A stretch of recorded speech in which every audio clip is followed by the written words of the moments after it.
El camino de la ley, el camino de la fe. Este es el título de la lección número 7. Es una alegría para mí grabar este video aquí en la iglesia central del ala norte en Brasilia.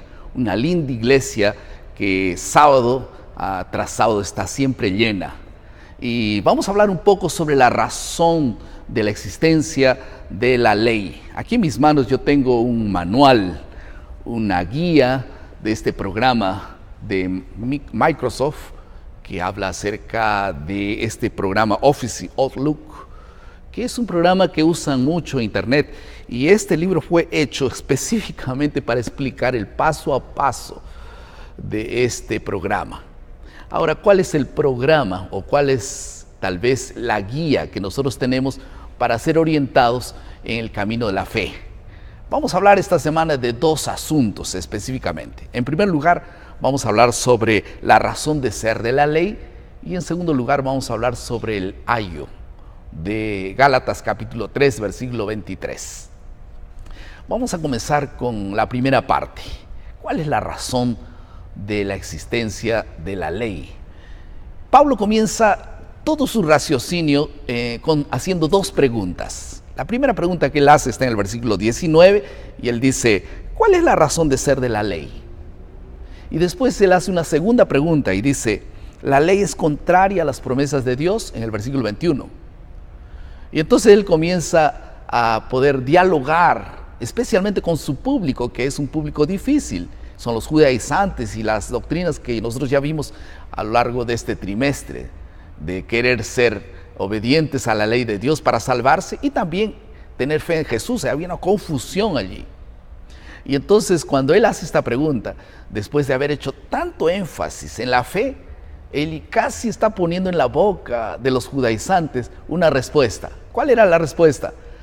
Entonces todos iban a responder automáticamente, la ley no sirve para nada, ¿no? Porque fue tanto énfasis en la observancia, en la fe, que ahora la ley no tiene ninguna razón de existir. Y claro que Pablo no era favorable a este pensamiento.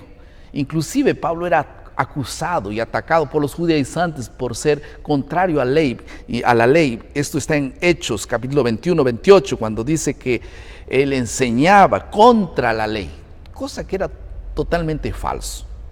Entonces Pablo comienza a dialogar con ellos. En el contexto nosotros encontramos en Romanos capítulo 7, versículo 7, esta declaración: por medio de la ley es el conocimiento del pecado.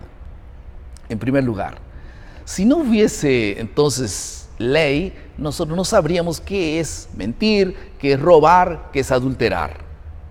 Pero ahora hace una declaración mucho más profunda, y él dice esto en Romanos capítulo 4, versículo 15, cuando dice, la ley levanta la ira, y dice, pero donde no hay ley, también no hay transgresión.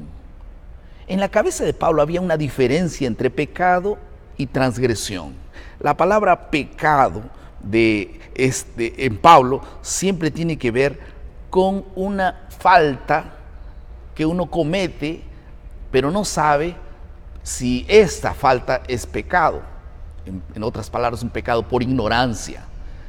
Pero transgresión es transgredir una ley, es decir, él sabe que existe una ley que dice que está mal y igual él comete esta infracción. Entonces por eso es que Pablo en el versículo número 19 dice, pero gracias a Dios porque hay un descendiente, recuerdan el descendiente que es Jesús, que vino a resolver el problema de las transgresiones y también del pecado. Y entonces ahora Pablo hace un link entre la ley y Jesús. En otras palabras, Pablo une el propósito de la ley con la función de Jesús. Entonces ahora viene la segunda pregunta. Recuerden, ¿la ley es contraria a las promesas de Dios?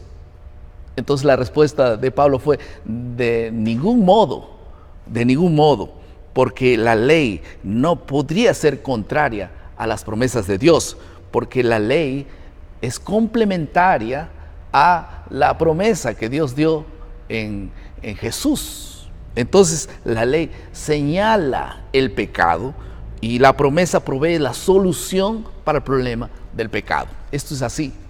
Ahora, hay una verdad muy clara. Pecado siempre fue tal vez una cárcel para el que infringía la ley. Y Cristo siempre es el que nos libera del pecado. Esto está en el versículo 23 también. Y finalmente, ¿cuál es la función del ayo? Nosotros hemos hablado un poco del ayo en esta semana. Ayo en la Biblia era una persona que era contratada para cuidar de los niños de 6 a 16 años para que pudiesen ser conducidos. Era más que todo un vigía de las conductas, de la conducta externa de una persona. Entonces él lo orientaba, le decía qué debía hacer, qué no debía hacer, qué comer, qué no comer, y cuidaba de él en ese sentido. Entonces, la palabra ayo, que significa tal vez una persona que conduce a, terminaba teniendo 3 significados especiales. En primer lugar, apuntaba el pecado, decía qué es malo y qué es bueno. En segundo lugar, daba instrucciones. Y en la comprobación de Pablo, finalmente nosotros encontramos que el ayo conduce a Cristo para ser justificados por la fe. Es extremadamente claro, el ayo conduce a Cristo. Entonces aquí tenemos una función positiva de la ley.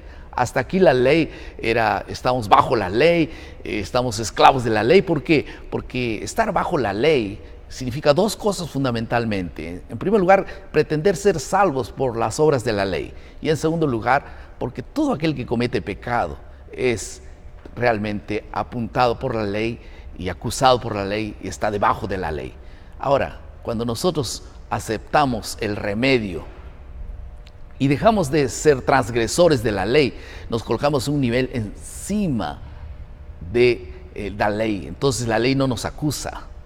La ley termina siendo nuestro ayo que nos conduce a Cristo. Ojalá que todos nosotros podamos ser justificados y estar escondidos tras la justicia de Cristo y no acusados por el pecado, porque nosotros tenemos una solución bendita que está en Jesús. Una aplicación al final de nuestra lección. Hay un texto en Jeremías capítulo 17, versículo 9, que dice: engañoso es el corazón más que todas las cosas y perverso. Entonces, la palabra que se usa allí también es la palabra corrupto. Aquella palabra corrupto que hemos estudiado esta semana, que significa una persona que se rebela contra las leyes de Dios, que se rebela contra el propio Dios. Y entonces, esa era una lucha, es la lucha de todos los corazones humanos. ¿Cómo resolver este problema? La única forma de resolver el problema del pecado es la intervención de Dios. Por eso el ser humano que reconoce su pecaminosidad da un primer paso para la solución. En segundo lugar, extiende su mano para decir: Señor, sálvame, la mano de la fe. Y entonces Dios extiende su brazo de la gracia para poder retirarlo, limpiarlo, purificarlo y poder Él renovar cada día esta experiencia salvífica con cada uno de nosotros. Al final de esta lección, apenas yo quería terminar con una pequeña tal vez tarea para la casa. Haga una reflexión: ¿cuáles son los mandamientos que tenemos problemas en resolver? Algunos son más difíciles que otros, por los hábitos, por la forma de vivir. Y si esos mandamientos que infringimos permanentemente no son solucionados, se pueden agravar más y más, ¿por qué no colocamos esas luchas en las manos de Dios? Para que no seas tú quien luche, Dios luchará por ti. Dios te hará más que vencedor en el nombre de Jesús. Vamos a orar. Querido Padre, colocamos en tus manos de amor nuestras luchas y nuestras faltas y nuestras transgresiones, para que tú, Señor, nos limpies. En el nombre de Jesús. Amén. Muchas gracias por estar con nosotros. Una vez más, recuerden nuestro lema: maná, cada día, cada uno, cada mañana es alimento para la vida. Que Dios te bendiga.